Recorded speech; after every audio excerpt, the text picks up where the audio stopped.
Lauderdale flaw. Florida Gov. Ron DeSantis reiterated Monday the state's rejection of a proposed nationwide advanced African American Studies course, saying it pushes a political agenda, something three authors cited in the state's criticism accused him of doing in return. DeSantis said his administration rejected the College Board's Advanced Placement African American Studies course because we want education, not indoctrination. It was revealed last week that the Florida Department of Education recently told the College Board it would bar the course unless changes are made. The state then issued a chart late Friday that says the course promotes the idea that modern American society oppresses Black people, other minorities, and women, includes a chapter on Black queer studies that the administration finds inappropriate, and uses articles by critics of capitalism.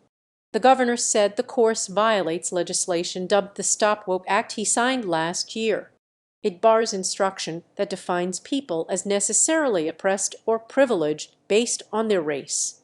At least some writers the course cites believe modern U.S. society endorses white supremacy while oppressing racial minorities, gays, and women.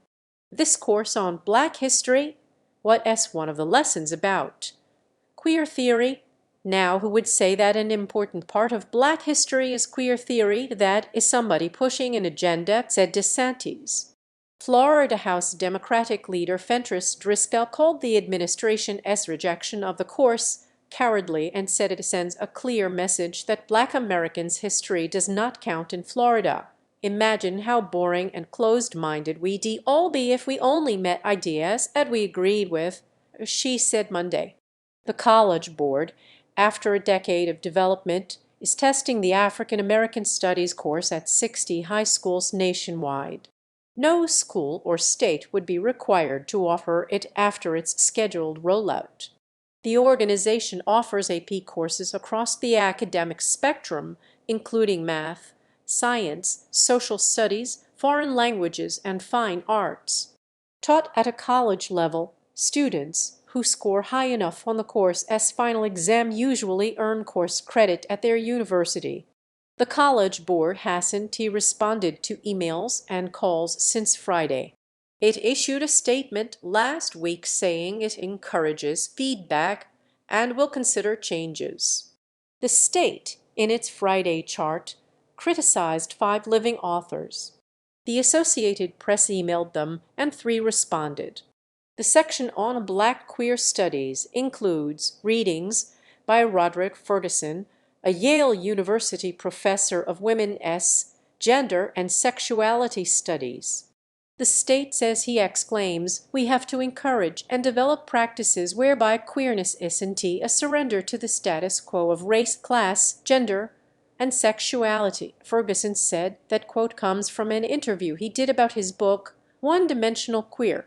The book, he said, is a discussion of employment discrimination, laws against LGBTQ+ people, the suppression of progressive movements in the U.S., police violence against minority communities, restrictions on immigration, and anti-Black racism. And these are real histories.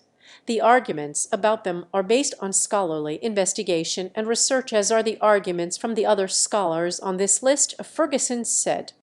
Unfortunately, we are in a moment in which right-wing forces are mobilizing to suppress the free discussion of those realities, if we need an example of that mobilization.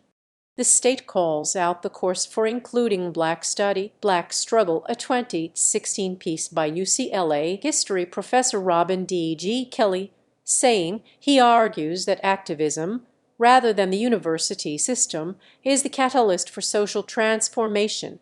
Kelly called that description oversimplified. His piece challenges student activists to move their efforts beyond campus and decries racism, inequality, capitalism, militarism, and police brutality. But he also said activists must love everyone, even those who may once have been our oppressors, and read and understand Western literature if they are to criticize it. He said one point is that we should not pay so much emphasis on trauma and victimization, but instead understand how we have fought for justice, not just for Black people, but for the whole nation, yes, including struggling white people, despite the violence and oppression we have experienced. The state also points out Kelly wrote the 1990 book Hammer and Hoe, A History of Communism in Alabama during the Great Depression of the 1930s. It won several awards and accolades, including from a few conservative anti-communist historians, because it is based on thorough research, something DeSantis' people are not familiar with.